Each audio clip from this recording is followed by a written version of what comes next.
opportunity to address the court with any matters relevant to sentencing. For the people. Thank you. Judge, where's the preferred place for me to stand? Wherever you feel comfortable. Okay. The defendant in this case, as you know, stands convicted of 34 counts of falsifying business records in the first degree, all Class E felonies.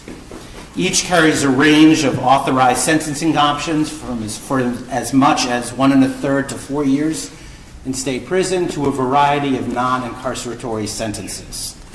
In this court's January 3rd decision on the defendant's Clayton motion, Your Honor indicated an inclination to impose an unconditional discharge. Under all the circumstances of this case, its unique posture and the defendant's status as president-elect, the people recommend a sentence of an unconditional discharge. In finding the defendant guilty in this case, the jury necessarily found unanimously that the defendant falsified 34 separate entries in his business records with the intent to defraud, which included an intent to commit or conceal a conspiracy to promote his own election by unlawful means. Having presided over the trial, Your Honor is very familiar with the conduct, its seriousness, and the overwhelming evidence to support the jury's verdict. I'm certainly not going to rehash that now. In last week's decision on January 3rd, this court referred to the gravamen of the defendant's conduct, his criminal conduct in this case, as constituting, quote, premeditated and continuous deception. The verdict was delivered by a jury that was carefully chosen using an extensive questionnaire based on suggestions from both parties and after thorough questioning of the prospective jurors by both sides. The verdict in this case was unanimous and decisive, and it must be respected. As this court has observed, quote, the sanctity of a jury verdict and the deference that must be accorded to it is a bedrock principle in our nation's jurisprudence. The defendant's conduct before, during, and after this trial also merits consideration. Instead of preserving, protecting, and defending our constitutionally established system of criminal justice, the defendant, the once and future President of the United States, has engaged in a coordinated campaign to undermine its legitimacy.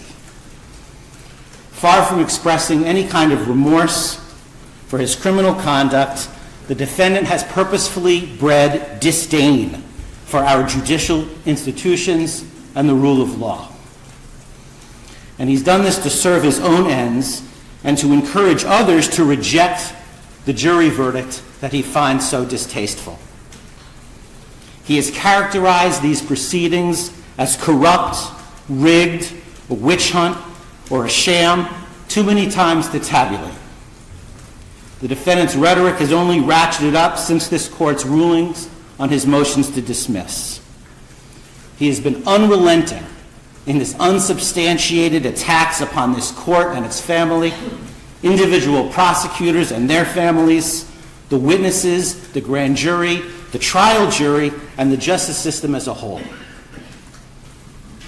The defendant has not only been held in contempt by other jurists in other matters, but this court alone found the defendant in contempt for 10 distinct violations of the order restricting extrajudicial speech.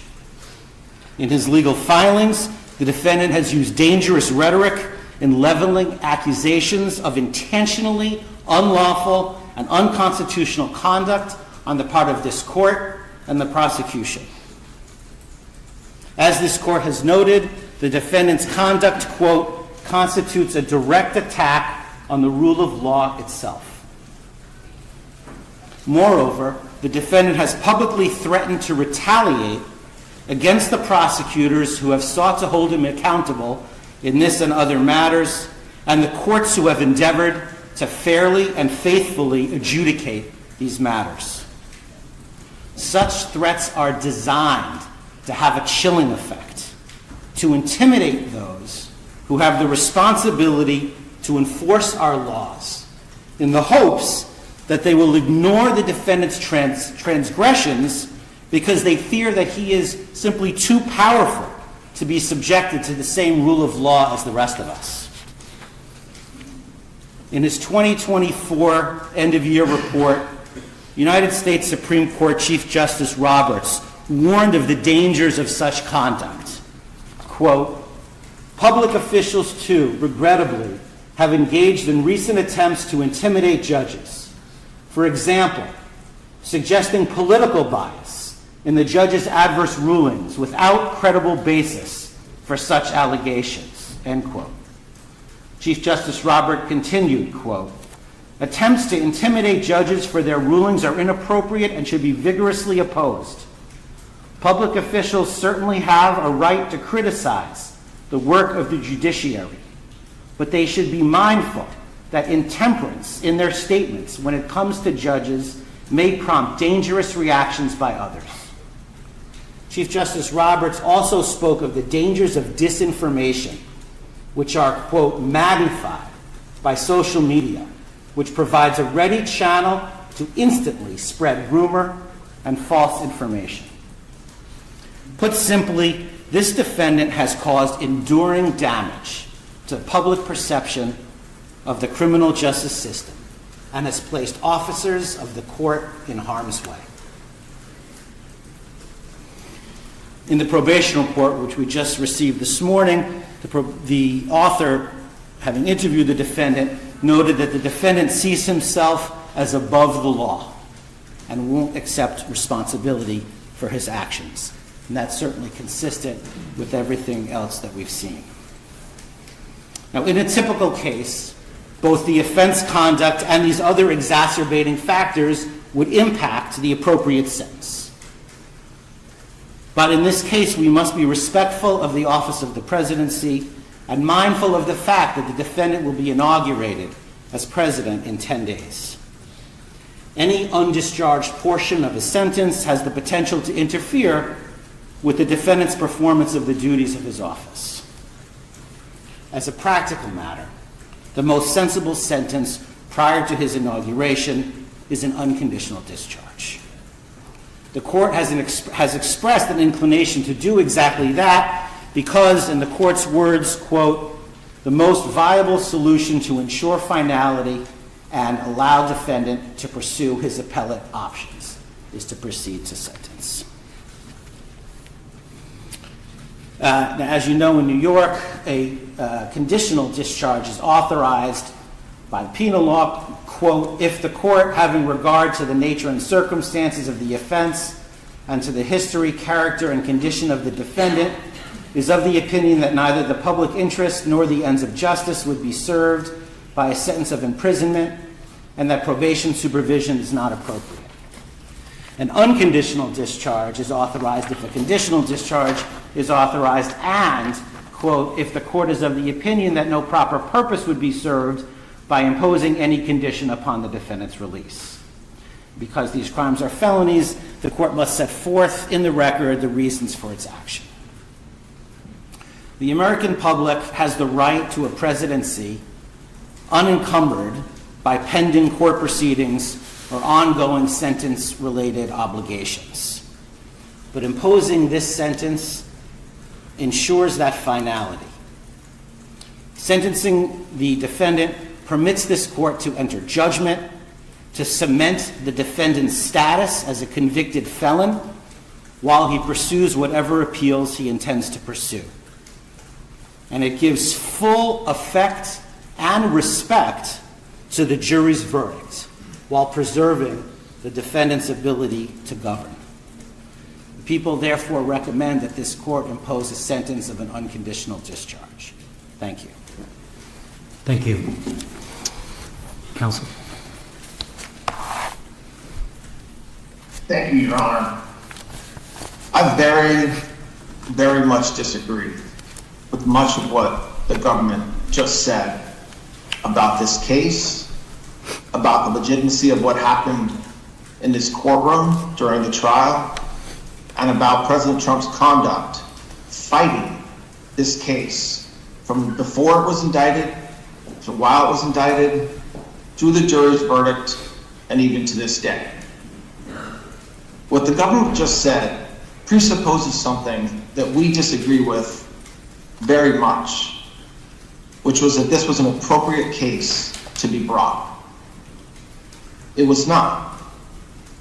This case, without a doubt, knowing everything we know about the timing of the investigation, the fact that multiple prosecutors looked at the fact of this case, including prosecutors within the district attorney's office in New York County, and made a decision not to bring charges.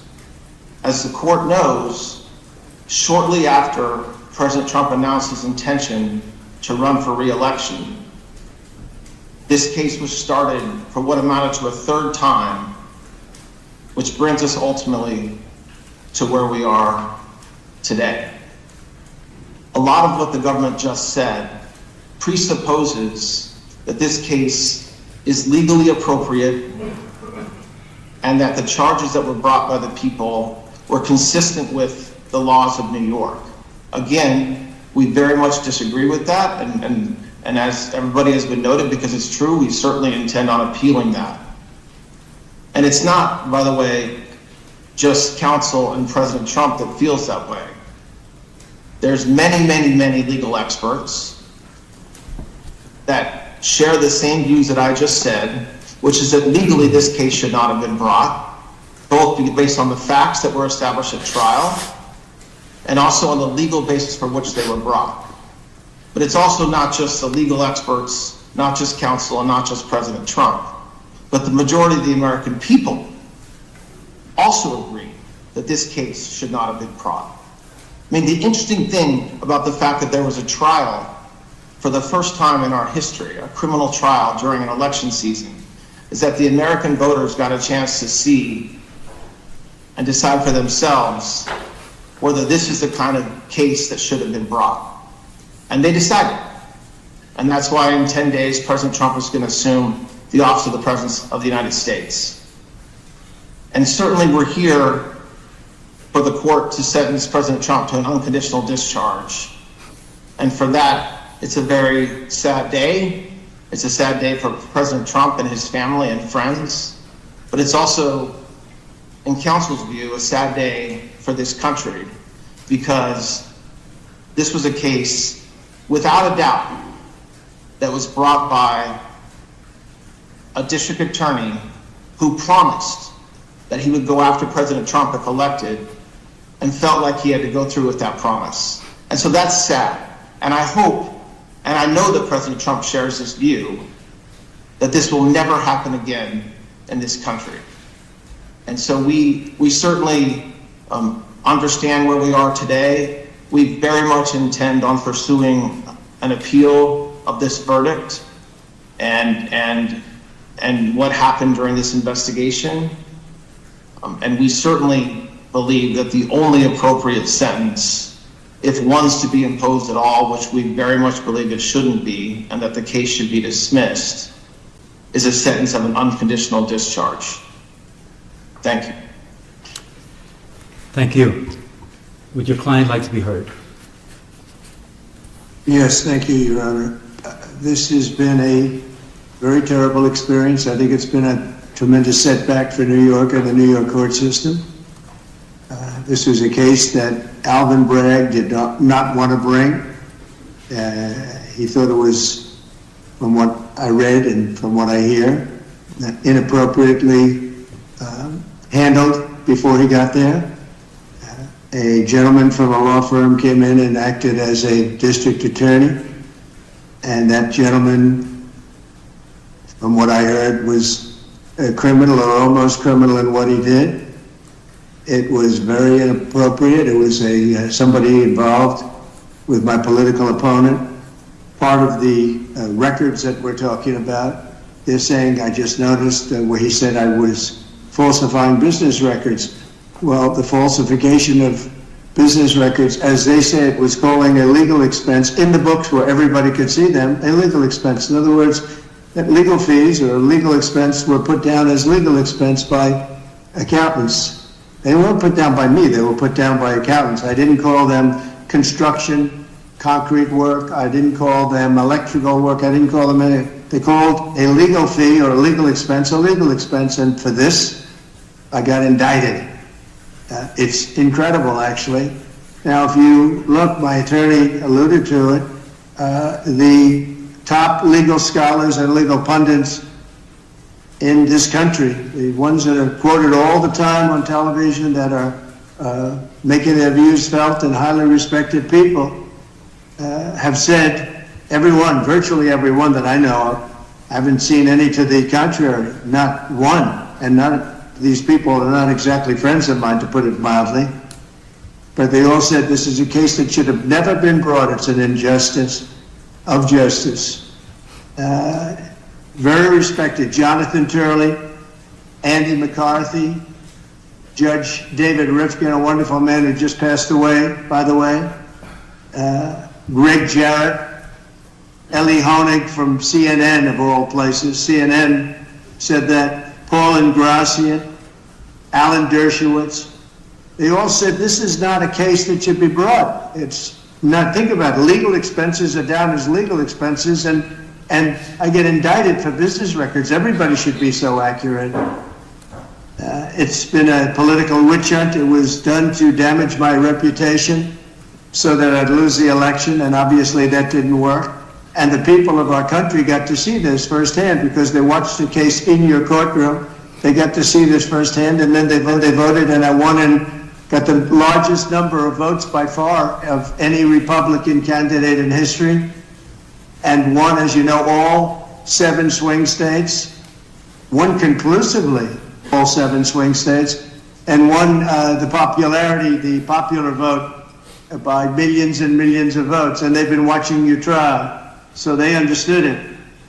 I wasn't allowed to use the lawyer-client privilege or the reliance on counsel. I had a lawyer that made this deal, and he admitted that.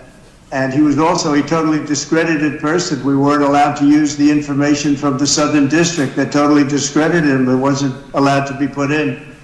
And that was terrible, unbelievable. And this is a man who's got no standing. He's been disbarred on other matters, unrelated. And he was allowed to talk as though he were George Washington. But he's not George Washington. He shouldn't have been allowed. The Southern District did a book of approximately 28 pages where I've never seen anything like it. They excoriated him. You wouldn't let it be put into evidence. So he was able to testify as a witness, and I think it's a disgrace to the system. I was under a gag order. I'm the first president in history that was under a gag order where I couldn't talk about aspects of the case that are very important. I guess I'm still under, so probably I won't do it now. I assume I'm still under a gag order. But the fact is that I'm totally innocent. I did nothing wrong. They talk about business records, and the business records were extremely accurately counted. I had nothing to do with them. That was done by an accountant or a bookkeeper who I think gave very credible testimony and was corroborated by everybody that was asked. And with all that's happening in our country today, with a city that's burning to the ground, one of our largest, most important cities burning to the ground, with wars that are uncontrollably going on, with all of the problems of inflation and attacks on countries and all of the horrible things that are going on, I got indicted over calling a legal expense a legal expense. It was called a legal expense. I just want to say I think it's an embarrassment to New York, and New York has a lot of problems, but this is a great embarrassment. I believe that this and other cases that were brought, as you know, the DOJ is very much involved in this case. It's because that's the political opponent they're talking about. The DOJ is very involved. You have a gentleman sitting right there from the DOJ who was from the DOJ's office. He was also involved with the New York State Attorney General's case. And he went from there to here. He went around and did what he had to do. He got them to move on me. But in the meantime, I won the election in a massive landslide. And the people of this country understand what's gone on. This has been a weaponization of government. They call it lawfare. Never happened to any extent like this, but never happened in our country before. And I'd just like to explain that I was treated very, very unfairly. And I thank you very much. Thank you, Mr. Trump. Mr. Trump, you appear before this court today to conclude this criminal proceeding by the imposition of sentence. Although I have taken the unusual step of informing you in advance of my inclinations, before imposing sentence, I believe it is important for you, as well as those observing these proceedings, to understand my reasoning for the sentence I am about to impose. The imposition of sentence is one of the most difficult and significant decisions that any criminal court judge is called upon to make. Our legislature sets the parameters for an authorized sentence, but it is a judge that must decide what constitutes a just conclusion to a verdict of guilty. A court is vested with broad discretion in determining what sources or evidence it may consider to arrive at an appropriate sentence. In doing so, the court must consider the facts of the case along with any aggravating or mitigating circumstances. In my time on the bench, I've been called upon to grapple with this weighty responsibility for countless defendants who have been found guilty after trial for an assortment of offenses, ranging from nonviolent Class E felonies to the most heinous of crimes, including homicides, sex trafficking, and child sexual abuse. The task is always difficult and deserving of careful consideration, whether the sentence be an unconditional discharge or incarceration of 25 years to life. However, never before has this court been presented with such a unique and remarkable set of circumstances. Indeed, it can be viewed fairly that this has been a truly extraordinary case. There was unprecedented media attention, public interest, and heightened security involving various agencies. And yet, the trial was a bit of a paradox because once the courtroom doors were closed, the trial itself was no more special, unique, or extraordinary than the other 32 criminal trials that took place in this courthouse at the same exact time. Jury selection was conducted, the same rules of evidence were followed, opening statements were made, witnesses called and cross-examined, evidence presented, summations delivered. The same burden of proof was applied, and a jury made up of ordinary citizens delivered a verdict. And it was all conducted pursuant to the rules of procedure and guided by the law. Of course, part of what made it feel somewhat ordinary was the outstanding work, preparation, and professionalism of the clerks, court officers, court reporters, security personnel, and the entire staff of this building who did their jobs as they would with any other criminal trial. So while one can argue that the trial itself was in many respects somewhat ordinary, the same cannot be said about the circumstances surrounding this sentencing. And that is because of the office you once occupied and which you will soon occupy again.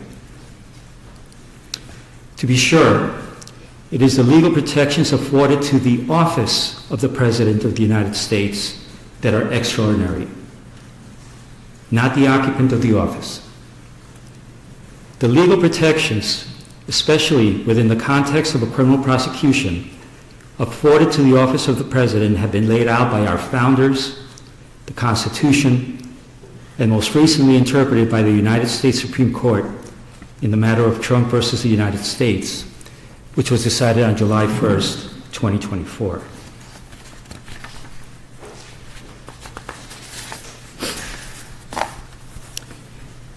As with every other defendant in your position, it is my obligation to consider any and all aggravating and mitigating factors to inform my decision.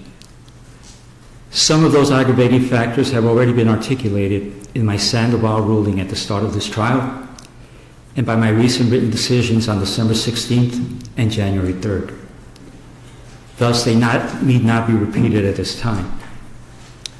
However, the considerable, indeed, extraordinary legal protections afforded by the office of the Chief Executive is a factor that overrides all others.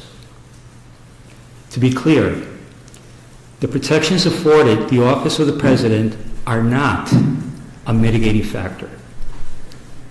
They do not reduce the seriousness of the crime or justify its commission in any way. The protections are, however, a legal mandate which, pursuant to the rule of law, this court must respect and follow. However, despite the extraordinary breadth of those protections, one power they do not provide is the power to erase a jury verdict. It is clear from legal precedent, which until July 1st was scarce, that Donald Trump, the ordinary citizen, Donald Trump, the criminal defendant, would not be entitled to such considerable protections. I'm referring to protections that extend well beyond those afforded the average defendant who winds their way through the criminal justice system each day. No, ordinary citizens do not receive those legal protections. It is the office of the president that bestows those far-reaching protections to the office holder. And it was the citizenry of this nation that recently decided that you should once again receive the benefits of those protections, which include, among other things, the Supremacy Clause and presidential immunity. It is through that lens and that reality that this court must determine a lawful sentence.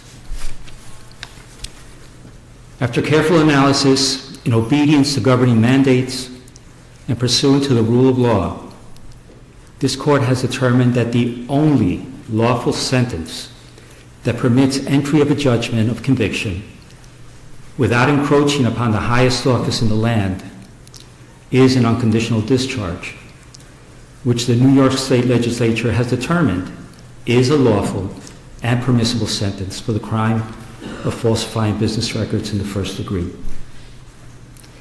Therefore, at this time, I impose that sentence to cover all 34 counts.